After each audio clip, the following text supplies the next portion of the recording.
honey, I recorded an entire video and then my phone died.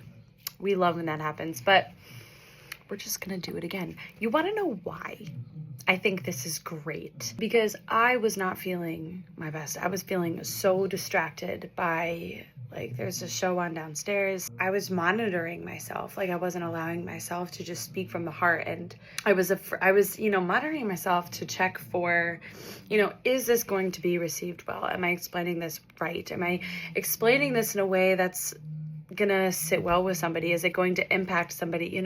But the intentions were not coming from a place that I want to come from. It was coming from perfectionism. And it was coming from a place of, am I going to be received right? How can I manipulate the way that I'm speaking and communicating this message so that it's received well, so that the reception it gets is positive, and then I can feel good about myself? How crazy is that I'm able to even see that? You know what I mean? When you zoom out and look at your intentions, right, behind anything that you do. I know that as best as I can, because I know this is literally like never going to be perfect. Our thoughts are so intricate, but as best as I can control my intentions, or not control, but change my intentions. So it's coming from a pure place of, I want to just make a video authentically, from an authentic place, and impact somebody. That is enough for me. And so the fact that my phone died, the fact that my video was not saved, I am totally fine with that. The reason that I'm talking about any of this is because I have been making a decision recently about getting a car and really following my intuition in that. Everything I do is intentional. I will 222 on the clock. I will literally, like, even when I'm feeling shitty, I make decisions from my heart. And I want to make sure that my decisions are coming from a place of pure intention and alignment. And sometimes I go about that process very hard on myself, and I am undoing that thinking right now. I came from like months and months and months of pure fucking self-doubt. Like, holy shit. When I tell you my confidence was in the shitter, it was bad. Like, it was really bad. And like, not saying that I am 100% healed, but I'm in the process of healing myself and healing that thinking, and really just like establishing just peace within. Peace. Ay. I feel a lot better than I did. I'll tell you that. And I'm super thankful for right now. And I just know that it's going to get better and better and better as we go. But anyways, I've been struggling with deciding on a car because, I sold my car before I moved to France. And when I got back from France, my financial situation was just like also in the shitter. And my confidence being in the shitter and my finances being in the shitter, I stuck my head in the sand around it. And literally, like, ever since, it's been rough financially, right? Which is fine, because like, we've finally just like come to terms with it, and we're making so many changes, so many necessary changes. But recently I have been in the place where I can actually get a car. I got a loan, which is amazing. And that, even getting the loan, took so much internal work for me. You really slow down the process of attaining what's meant for you when you're full of of shame and guilt. And it's okay. It is okay, because it's all like, you're still receiving what you're meant to receive, but the process is a little bit different, and what I'm going to be creating videos on now going forward is my experience with navigating that shame and guilt, and like picking myself up, rising from the fucking ashes of, what has been the past few months, and all of it, 444 on the clock, is so purposeful. The ashes are so purposeful. They're so important and so crucial. You know what I mean? And letting myself struggle and go through those challenges, we can have grace with that. But anyways, the car. I've had a goal for a long time, since 2023, of being financially just not even stable, but like being debt free. I've wanted that for what feels like a long time. And allowed myself to like really experiment with different types of thinking around it. Back when I first thought of it, I was like, 6 months, I'll be debt free. And I really went hard on that. But I look back and I'm like, oh, baby Jackie, like you just had so much growth to do. And it wasn't the time. And it maybe could have been the time. It maybe could have been the time. But like, it just simply didn't manifest within 6 months. You know, and you fast forward, you look at my life in France, I was making, I was making, you know, I was below the poverty line, but I was also not paying rent. I manifested a free apartment. And that was also in alignment with my goal of being debt free. It was amazing. And I was selling a travel guide on Paris. Could I have kept selling that travel guide to make passive income? Yes, and I was, but it was not going to be the catalyst for me being debt free. Me starting a business was the catalyst for me being debt free. And first of all, I just want to acknowledge, love the flow that's going on right now.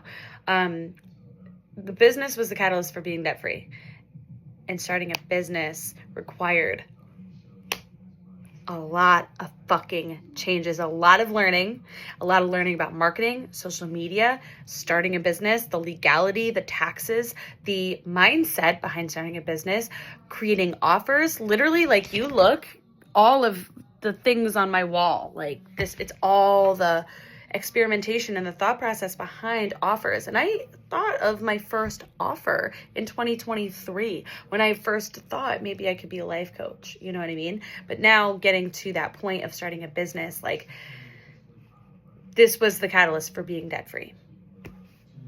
And then, you know, I get back from New York, or from France back to New York. I was starting the business. I started the business in November. I had, like, from September to November, like, created offers, learned about starting a business. I got a business advisor through SBDC, and now I'm in a business program. I invested in a business training, which was so much money, and put me even more in debt. Oh my God. But this business, the real challenge was learning how to market and make videos and make a program and make offers and build this business how I truly wanted. Because you get so much noise when you look at people starting businesses and being coaches and doing social media. So much noise. And I really had to go through the challenges and the struggles to filter what I wanted to do, what felt authentic to me, because none of it really ever resonated with me. I always thought that, like, you know, that type of marketing isn't in alignment with me. And then I started to question that idea and say, well, is it because you're just afraid to be salesy? You're afraid to come off salesy? You're afraid to sell yourself? Like, oh my God, so much noise. But I'm realizing this is authentic, and I'm discovering what is authentic to me, and I'm embracing it, and I'm stepping into it, and I'm allowing myself to, like, build my confidence as I step into that light and step into what feels authentic to me. And I'm going to watch it grow and grow and grow, and I'm so excited for it. But with that, you know, all of this is related, by the way. All of this is related with the car, right? I'm teaching, I'm getting to work, you know, I got to go to work. And with that being said, I got to get a car, but I'm buying my first car. You know what I mean? I've been, you know, cars have been passed down to me. I was lucky enough to inherit a car, which is great. And then when I was with my ex, his grandma was nice enough to give me his car, and I kept that car. Or I'm sorry, his grandma was nice enough to give me her car, and I kept that car. And then I sold that car, and now I'm buying my first car, and I wanted to be so intentional about that. I didn't want to settle and just get any old car. And honestly, that is natural thinking for me, but with my brain in the shitter, or my thinking in the shitter, my confidence in the shitter, this did not come naturally to me. I was like, I have to just get a car so I can stop feeling like a burden, and I can prove to myself that I'm a fucking, like, responsible human. No. We had to do a lot of work on that. And then once I did some work on that, and I'm still doing work on that, that's okay. Once I did work on that, I had to say, well, I can actually have whatever I want. What do I want? And I started asking myself what I wanted. I want you know, my biggest dream is like having this old car, an old Jeep, a fucking badass car with character, with some edge. It's rough around the edges. It has a story. And it's something that I feel compelled to learn about and become invested in, so that I feel more motivated to fix it myself and really become connected to it and form a bond with it. I was like, I want that. A car with character, with history, with a story, with edge. Not just some fucking pristine, finessed, like, status car. I don't care about that. And I started to say, you know, I can have that and bend reality to give me that. How can I get that? And then I really, for months, 11:11 on the clock, for months, when I was really thinking, even when my confidence was in the shitter, even when I was like, I gotta get a car, I gotta get a car, I was dead set on the fact that I was gonna get a free car. And guess what? I threw that out the window for like a hot minute, and I got a loan, right? I got a loan for a car to put down on the car. And then I went back to it. I was like, okay, what if I could have a free car that's like off-road Jeep sort of deal in pristine condition?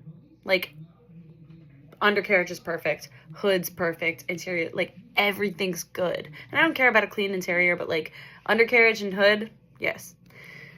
I thought about that. I was like, how could I get that? How could I get that? Hold on. I just want to check the battery on my phone because it's at 13% and I just know that it's going to go down. I was like, how can I get that? And guess what? I saw a competition where you could enter to win a 1991 Toyota Land Cruiser.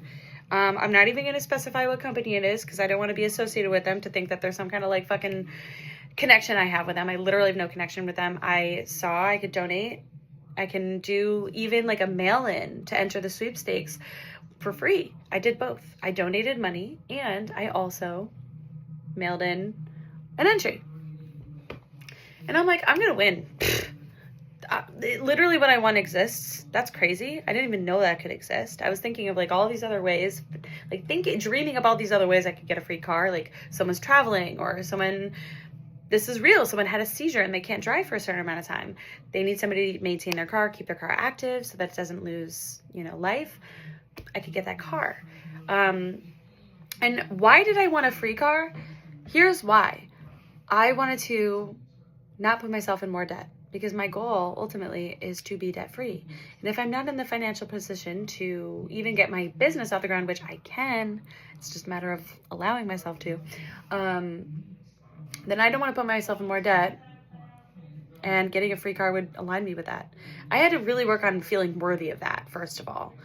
And once I realized that what I wanted existed, I realized that I was worthy of it because that dream of having a free, old car, classic car that's been perfectly redone, once I realized it existed, I was like, oh, that was speaking to me for a reason.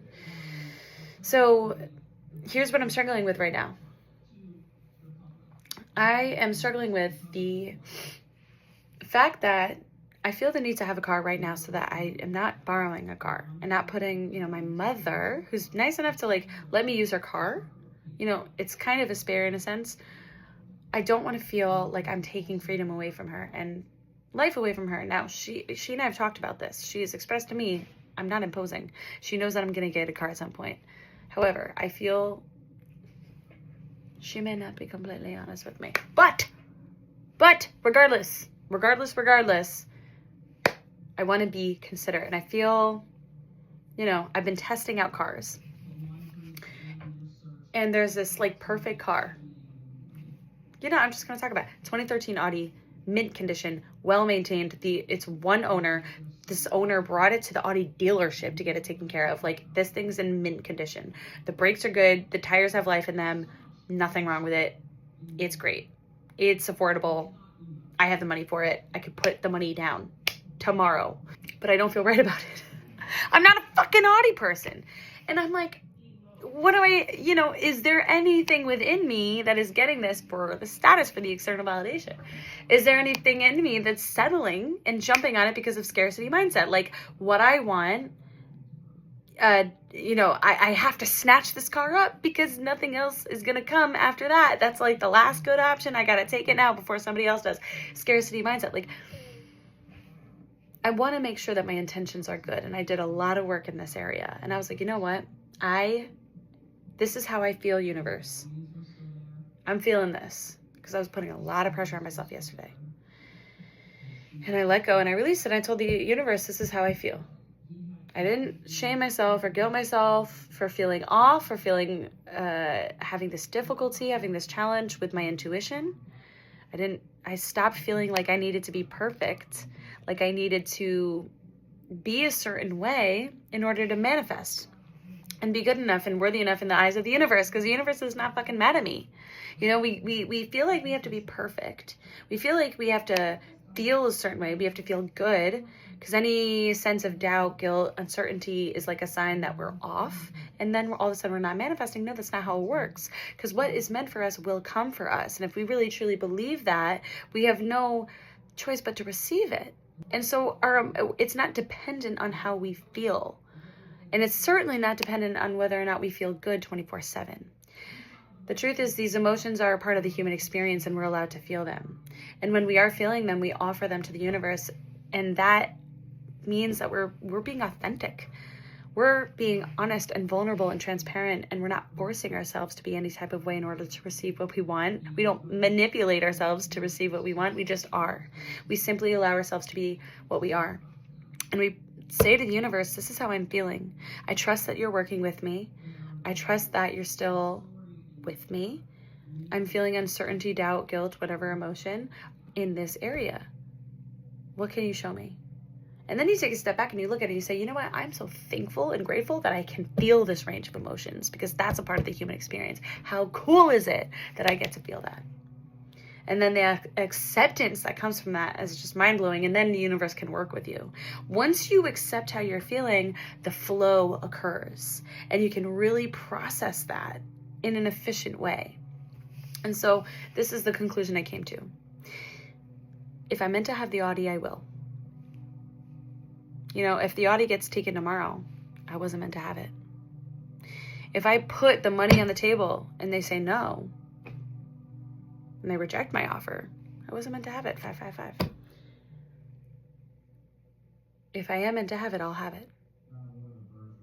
Now, the winner of the 1991 Land Cruiser is announced in 4 days. I feel compelled to wait. I said, this is what I'm going to do. I'm going to message the guy and say, hey, Friday, 6 p.m. is the latest I'm going to get back to you about my decision to make an offer. I have until then. If the car goes, the car goes. If the car is meant for me, I will have it. I will wait until the winner is announced for this Land Cruiser, because I truly trust that I'm going to win a free car, because it's in alignment with my goals and I'm worthy of attaining my goals. And I truly, truly feel called to it. There's like a whole story behind it. I feel called to this. And let me just go back real quick. Hold on. And if there's any other option in the meantime that is an option for me, because all the options are abundant, then I trust that I'll be shown it and I can test drive it in the perfect amount of time. So that Friday, 6 p.m., let's just say, worst comes worst, I don't win the car, which is fine, because I trust later down the line I will. At some point, I'll get exactly what I want. And, if I get a car in the meantime, I can just fucking sell it. Who cares? If I am shown, if I'm meant to see another option, I will be shown it, and I will be able to test drive it within the week before 6 p.m. on Friday. And let's say I don't win this Toyota 6 p.m. on Friday, I will have 2 options that I can try. I can make an offer on. And whichever one is meant for me, I just simply will receive. I'm just acting in the direction of my desires. And sometimes that's the hardest fucking thing, but that's the whole point. It's kind of supposed to be. That's the test. That's the fun part about this. It's not a matter of whether or not you're going to receive what you want. It's just knowing you're worthy of it and acting on it and playing around with that human experience. And not feeling shame around any uncomfortable emotions, but instead presenting them to the universe and allowing the universe to work with you so that you can navigate it with flow, ease, and less resistance, more confidence in yourself. And not saying like you have to be perfectly confident and literally like be a badass motherfucker, but like accepting yourself and allowing yourself to be vulnerable and authentic, however you are. That was my experience tonight. I think that's pretty much it. Thanks for watching.